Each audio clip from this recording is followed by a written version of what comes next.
पूर्णांक चिन्हों के नियम भाग 1। नमस्ते दोस्तों, इस वीडियो में हम पूर्णांकों का जोड़ और घटाव करते हुए चिन्हों के नियम को समझेंगे।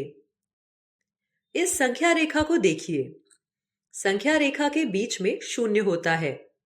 शून्य के बाईं ओर ऋणात्मक यानी नेगेटिव संख्याएं जैसे -1, -2, -3 इत्यादि लिखी जाती हैं और शून्य के दाईं ओर धनात्मक या पॉजिटिव संख्याएं जैसे +1, +2, +3 आदि संख्याएं लिखी जाती हैं। ये नेगेटिव संख्याएं शून्य और पॉजिटिव संख्याएं मिलकर पूर्णांक कहलाती हैं। कई बार हम पॉजिटिव संख्याओं के साथ कोई चिन्ह नहीं लगाते। इसका मतलब यह है कि अगर किसी संख्या के साथ कोई चिन्ह नहीं है तो वह संख्या पॉजिटिव संख्या ही होगी। लेकिन नेगेटिव संख्याओं के साथ चिन्ह लगाना जरूरी होता है।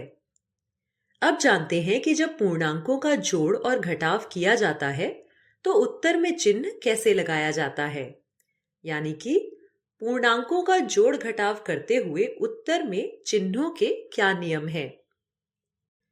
चलिए इसे एक मजेदार तरीके से समझते हैं। हम पूर्णांकों को गेंदों से दर्शाएंगे। नेगेटिव संख्या के लिए काली गेंद और पॉजिटिव संख्या के लिए लाल गेंद लेते हैं। एक काली गेंद -1 को दर्शा रही है, वहीं +1 को दर्शाने के लिए एक लाल गेंद है। जब एक काली गेंद में एक लाल गेंद जोड़ी जाएगी तो वह मिलकर शून्य हो जाएगी, यानी -1 और +1 आपस में मिलकर शून्य हो जाते हैं। इसी बात को ध्यान में रखते हुए हम पूर्णांकों का जोड़ और घटाव समझेंगे। पहला उदाहरण है -4 और +3। इन दोनों को आपस में जोड़ने के लिए 4 काली और 3 लाल गेंदें लेंगे। उत्तर में एक काली गेंद ही बची, यानी हमारा उत्तर हुआ -1। अब +4 में -3 जोड़कर देखते हैं। यहां पर हम 4 लाल और 3 काली गेंदें लेंगे। उत्तर में एक लाल गेंद बची, यानी हमारा उत्तर +1 है। इन दोनों उदाहरणों से यह समझ सकते हैं कि अगर पूर्णांकों के चिन्ह अलग हों तो उन्हें आपस में घटाया जाता है और उत्तर में बड़ी संख्या वाला चिन्ह आता है। अब हम 3 और +4 को लेते हैं। यहां 3 के साथ कोई चिन्ह नहीं है।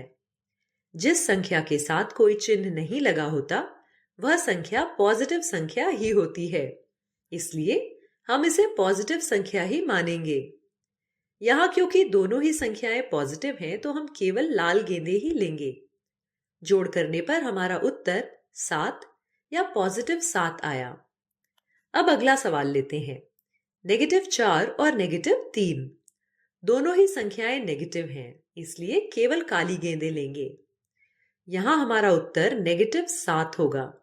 इसका मतलब यह है कि अगर पूर्णांकों में समान चिन्ह है तो उन्हें आपस में जोड़ा जाता है और उत्तर में वह समान चिन्ह ही लगाया जाता है।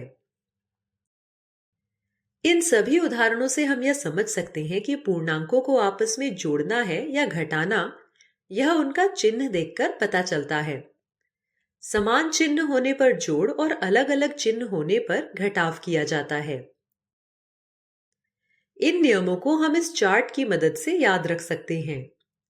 जब संख्याओं के चिन्ह समान होते हैं तो उन्हें आपस में जोड़ा जाता है और उत्तर में वही चिन्ह लिखा जाता है। लेकिन जब चिन्ह अलग अलग होते हैं तो संख्याओं को आपस में घटाया जाता है और उत्तर में बड़ी संख्या का चिन्ह लिखा जाता है। अब आप वीडियो को रोककर दिए गए सवालों को हल करें।